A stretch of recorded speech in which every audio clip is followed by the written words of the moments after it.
হেব্বি মজার ডিমের প্যাটিস। এটি দেখতে যেমন সুন্দর, খেতেও তেমন মুচমুচে। ঘরে থাকা সাধারণ কিছু উপকরণ দিয়ে দোকানকেও হার মানাবে এই প্যাটিস। বাচ্চা থেকে বড় সবার বিকেলের নাস্তায় এটি কেড়ে কেড়ে খাওয়ার মতো একটি রেসিপি। তো দেখো, এই প্যাটিসগুলো কিন্তু অনেক লেয়ারযুক্ত, দেখতেই পাচ্ছ কতটা লেয়ার। আর এই লেয়ারটা খুব সহজেই করা যায়। তো এখানে আমি প্যাটিসের পুরটা তৈরি করে নেব। তার জন্য কিন্তু এখানে আমি নিয়ে নিছি পেঁয়াজ কুচি। পেঁয়াজটাকে আমি একদম সফট করে ভেজে নেব। তো ভেজে নেওয়ার পরে কিন্তু এখানে আমি অ্যাড করে দেব আদা রসুনের পেস্ট। আর আদা রসুনের পেস্টটা দেওয়ার পরে কিন্তু অনবরত নেড়ে চেড়ে ভেজে তারপরে কিন্তু মশলা কষানোর জন্য পানি অ্যাড করে দিছি। আর এখানে কিন্তু আমি পরিমাণ মতো মশলা অ্যাড করে দিছি। ঝালটা তোমরা যেমন খাও তেমন দিতে পারো। তারপর হচ্ছে এখানে আমি দিয়ে দিছি ডিম। আর এই ডিম দিয়েই কিন্তু আমি প্যাটিসটা তৈরি করে নেব। তোমরা চাইলে এই ডিমটাকে সিদ্ধ করে তারপরে কিন্তু প্যাটিসটাকে তৈরি করতে পারো। তো দেখো, পুরটা কিন্তু আমি তৈরি করে নিছি। তো হাই গাইস, আসসালামু আলাইকুম, welcome back to my channel. কেমন আছো তোমরা সবাই? আশা করছি ভালো আছো। আল্লাহর রহমতে আমি অনেক ভালো আছি। তো গাইস, ভিডিওটি ফার্স্ট থেকে লাস্ট পর্যন্ত দেখতে থাকো, আশা করছি ভালো লাগবে। আর ভালো লাগলে প্লিজ একটি লাইক আর একটি সাবস্ক্রাইব করে পাশে থাকবে। তো ডিমের পুরটা আমার তৈরি হয়ে গেছে। এখন আমি ডোটা তৈরি করব। তার জন্য এখানে আমি নিয়ে নিচ্ছি ময়দা। ময়দার মধ্যে অ্যাড করে দিছি স্বাদ মতো লবণ আর হচ্ছে তেল। তেলটা দিয়ে ময়দাটাকে ভালোভাবে ময়ম দিতে হবে। আর কি, ময়দাটা যতটা পরিমাণের ময়ম করবে ততই কিন্তু প্যাটিসের পাট পাট অনেকটা লেয়ার যুক্ত হবে। তো দেখো, আমি কিন্তু তেলটা দিয়ে ভালোভাবে ময়ম দিয়ে নিছি। তারপর একটু একটু পানি দিয়ে দিয়ে একটা ডো তৈরি করে নেব। প্যাটিস একদম দোকানের মতো পাট পাট লেয়ারযুক্ত করতে হলে এই টিপসটি অবশ্যই মনে রাখবে। ময়দার ডো বা খামির তৈরির সময় তেল, ডালডা বা ঘি ব্যবহার করলে লেয়ারগুলো বেশি ফুটে ওঠে। তো এখানে আমি লেয়ারগুলো তৈরি করার জন্য একটা মিশ্রণ তৈরি করে নিচ্ছি। দিয়ে দিছি তেল আর হচ্ছে এখানে আমি 4 চামচ কর্নফ্লাওয়ার অ্যাড করে দিচ্ছি। কর্নফ্লাওয়ারটা দিয়ে তারপরে কিন্তু অনবরত নেড়ে চেড়ে আমি একটা মিশ্রণ তৈরি করে নেব। আর এই মিশ্রণটা কিন্তু প্যাটিস তৈরি করার সময় কাজে লাগবে। তো দেখো, আর এই ডোটাকে কিন্তু আমি তৈরি করে তারপরে কিন্তু 10 মিনিটের জন্য রেস্টে রাখছি। আর রাখার পর অনেকটা নরম হয়ে গেছে। আর এখন আমি লেচি কেটে নেব। তো ডোটাকে আমি রেস্টে রেখে এখানে কিন্তু লেচিগুলো কেটে নিছি। তারপর হচ্ছে একটা লেচি আমি নিয়ে নিছি। নিয়ে তারপরে কিন্তু এখানে আমি কর্নফ্লাওয়ার দিয়ে তারপরে কিন্তু বড় একটা রুটি বেলে নেব। তোমরা চাইলে শুকনো ময়দা দিয়ে তারপর কিন্তু রুটিটা বেলে নিতে পারো। তবে কর্নফ্লাওয়ারটা দিলে অনেকটা ভালো হয়, রুটিটা বেলার সুবিধা হয়। তো ঘুরিয়ে ঘুরিয়ে আমি অনেক বড় একটা রুটি বেলে নিছি। দেখতেই পাচ্ছ কতটা পাতলা হয়েছে রুটিটা, দেখতেই পাচ্ছ। তো এভাবে করে পাতলা করে একটা রুটি বেলে নিলে এই প্যাটিসগুলো অনেকটা লেয়ার হয়।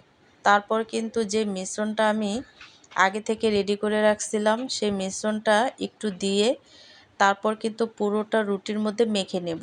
পুরোটা রুটিতে ভালোভাবে এই মিশ্রণটাকে মেখে নিতে হবে, যাতে পুরোটা রুটির মধ্যে ভালোভাবে মিশে যায়। তারপর হচ্ছে শুকনো ময়দা বা কর্নফ্লাওয়ার দিলেই হবে, যাতে লেয়ারগুলো ভাজে ভাজে থাকে। তো এখানে আমি কর্নফ্লাওয়ার ব্যবহার করছি, তোমরা চাইলে শুকনো ময়দা দিয়েও করতে পারো। তারপর কিন্তু পরোটা যেভাবে আমরা ভাঁজ দিই সেভাবে করে একটা ভাঁজ দিয়ে দিতে হবে। তারপর সেখানে সেই মিশ্রণটাকে দিয়ে দিতে হবে। তারপর হচ্ছে কর্নফ্লাওয়ার অ্যাড করে দিতে হবে। তারপর হচ্ছে আরেকটা ভাঁজ আমি দিয়ে নেব। আর কি, পরোটা আমরা যেভাবে ভাঁজ করি সেভাবে করেই কিন্তু এই ভাঁজগুলো দিতে হবে। দিয়ে সেই মিশ্রণটা আবার দিয়ে দিতে হবে। মিশ্রণটা দিয়ে ভালোভাবে মেখে তারপর হচ্ছে কর্নফ্লাওয়ার ছিটিয়ে দিতে হবে। তো এভাবে করে করেই কিন্তু সবগুলো প্যাটিস আমি করে নেব। তো দেখো, তো আরেকটা ভাঁজ আমি দিয়ে নেব। তোমরা চাইলে এক ভাঁজও দিতে পারো। আমি ডাবল ভাঁজ দিছি যাতে লেয়ারটা একটু বেশি হয়। তার জন্য কিন্তু এই ডাবল ভাঁজটা দিলে এই প্যাটিসের লেয়ারগুলো অনেকটা বাড়ে। তারপর হচ্ছে আমি আবারও কিন্তু সেই মিশ্রণটা অ্যাড করে দিছি। দিয়ে তারপরে কিন্তু ভালোভাবে মেখে উপর দিয়ে কিন্তু আরেকটু কর্নফ্লাওয়ার দিয়ে দিব। তারপর হচ্ছে আরেকটা ভাঁজ আমি দিয়ে নেব। তো এইভাবে করে যদি তোমরা প্রত্যেকটা লেয়ারে লেয়ারে ভাঁজ দাও তাহলে কিন্তু এই প্যাটিসের লেয়ারটা তেলে দেওয়ার সাথে সাথে নিজে নিজেই খুলে যাবে। তোমাদের প্যাটিসের লেয়ারটা আর কি তৈরি করার জন্য অতটা করতে হবে না। এইভাবে বেশি বেশি করে ভাঁজ দিবে তাহলে কিন্তু লেয়ারটা নিজে নিজেই খুলে যায়। তারপর হচ্ছে বেলুন দিয়ে একটু চওড়া করে নিয়ে আমি এইভাবে করে অনেকটা টাইট করে একটা রুলের মতো তৈরি করে নিতে হবে। তো দেখো, তোমরা দেখলেই বুঝবে যে এই প্যাটিসের লেয়ারটা কিভাবে করতে হয়। তো এভাবে ঘুরিয়ে ঘুরিয়ে তারপরে কিন্তু একটা রুলের মতো করে তৈরি করতে হবে। আর এই কাজটা কিন্তু অনেকটা টাইট করে করতে হবে যাতে ভিতরে কোনো বাতাস না ঢুকে। তারপর হচ্ছে লাস্টের মুখটাকে একটু মিশ্রণ দিয়ে তারপরে সিল করে নেবে। তো দেখো আমি কিন্তু ঘুরিয়ে ঘুরিয়ে একটা বলের মতো করে তৈরি করে নিছি। তারপর হচ্ছে হাত দিয়ে একটু প্রেস করলেই কিন্তু এভাবে করে চ্যাপটা করে আমি বলের মতো করে নিচ্ছি। তো নেওয়ার পরে কিন্তু আবারও শুকনো ময়দা বা কর্নফ্লাওয়ার দিয়ে এভাবে করে আমি বেলে নেব। তো খুব সহজভাবেই কিন্তু এই প্যাটিসটা তৈরি করা যায়, তোমরা দেখলে যে কেউই পারবে। তো এইভাবে করে আরেকটা রুটির মতো করে বেলে নেব। আর প্রতিটা ভাঁজের মাঝে একটু ময়দা ছিটিয়ে দিলে ভাজার পর লেয়ারগুলো আলাদা আলাদা হয়ে যায়। তো দেখো ছোট একটা রুটি বেলে নিছি। আর বেলে নেওয়ার পরে কিন্তু এই রুটিটা যেহেতু গোল হয়েছে, তো প্যাটিসটা তৈরি করার জন্য কিন্তু আমাদের চারকোনা একটা শীট লাগবে। তো সেটা এখন তৈরি করতে হবে। তো এই গোল রাউন্ডগুলো কেটে তারপরে কিন্তু চারকোনা একটা শীট তৈরি করে নেব। তো খুব সহজেই কিন্তু করে নেওয়া যাবে।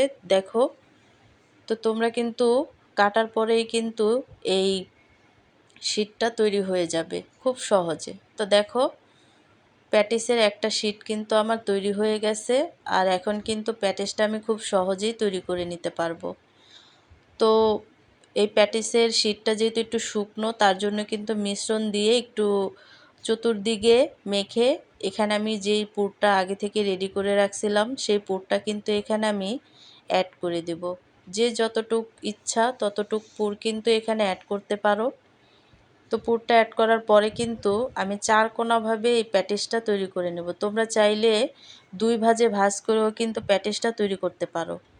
তো চারকোনাভাবে প্যাটিসটা দিয়ে তারপরে কিন্তু একটু ডাবিয়ে ডাবিয়ে আঙ্গুলের মাথা দিয়ে ডাবিয়ে নেবে। আর বাড়তি যেই কোনাগুলো বের হয়ে আসে সেগুলো কিন্তু সাইজ করে কেটে নিতে পারো। তো সবগুলো প্যাটিস আমি তৈরি করে নিছি।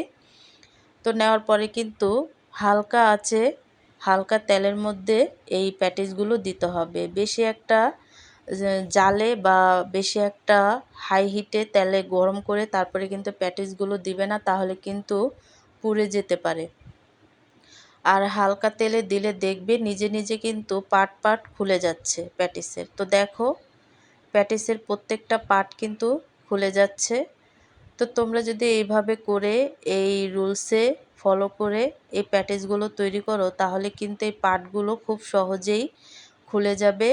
আর প্রত্যেকটা পাটে কিন্তু অনেকটা লেয়ার যুক্ত হবে। তো দেখো, প্রত্যেকটা পার্টে কিন্তু অনেকটা লেয়ার হয়েছে। আর দেখেই বুঝতে পারতেছো কতটা লেয়ার হয়েছে। তো দেখো, একটা প্যাটিস কিন্তু হয়ে গেছে আর লেয়ারগুলো দেখো কতটা লেয়ার হয়েছে। তো এইভাবে করে সবগুলো প্যাটিস আমি ভেজে নিছি, দেখতেই পাচ্ছ। তো তৈরি হয়ে গেল আমাদের দুর্দান্ত মজাদার প্যাটিস রেসিপি। তো আমি যেই নিয়মে তৈরি করছি সেই নিয়মটা যদি তোমরা ফলো করো তাহলে কিন্তু এই প্যাটিসটা একদমই দোকানের চাইতেও অনেকটাই ভালো হবে। আর খেতেও কিন্তু দুর্দান্ত মজাদার, হেব্বি মজার ডিমের প্যাটিস। এটি দেখতে যেমন সুন্দর, খেতেও তেমন মুচমুচে। তো ঘরে থাকা সামান্য উপকরণ দিয়েই কিন্তু এই প্যাটিসটা তৈরি করা যায়। আজ আমি ডিমের কিমা করে এই প্যাটিসটা তৈরি করেছি যাতে প্রতিটি কামড়ে তোমরা ডিমের স্বাদ পাও। যারা ওভেন ছাড়া চুলায় পারফেক্ট প্যাটিস বানাতে চাও, আজকের ভিডিওটি একদম তাদের জন্য। তো তোমরা যদি এই রুলস ফলো করো তাহলে কিন্তু প্যাটিসটা হবে একদম দোকানের চাইতেও অনেকটাই সুস্বাদু। তো দেখতেই পাচ্ছ লেয়ারগুলো কতটা ফুটে উঠছে। তো আজকের এই সহজ এবং মুখরোচক ডিমের প্যাটিস রেসিপিটি তোমাদের ভালো লেগে থাকলে লাইক দিবে এবং তোমার বন্ধুদের সাথে শেয়ার করতে ভুলবে না। প্রতিদিন রাত 10টা 30 মিনিটে আমার লাইভে যোগ দিতে এবং এমন আরও ঘরোয়া রেসিপি পেতে চ্যানেলটিকে সাবস্ক্রাইব করে আমার পাশে থাকবে। তো আজকের রেসিপিটি কেমন লাগছে অবশ্যই কিন্তু কমেন্টে জানাবে। তো অন্য কোনো রেসিপি নিয়ে তোমাদের মাঝে আবার চলে আসব। আজকে এই পর্যন্তই। সবাই সুস্থ থাকবে, ভালো থাকবে। আল্লাহ হাফেজ।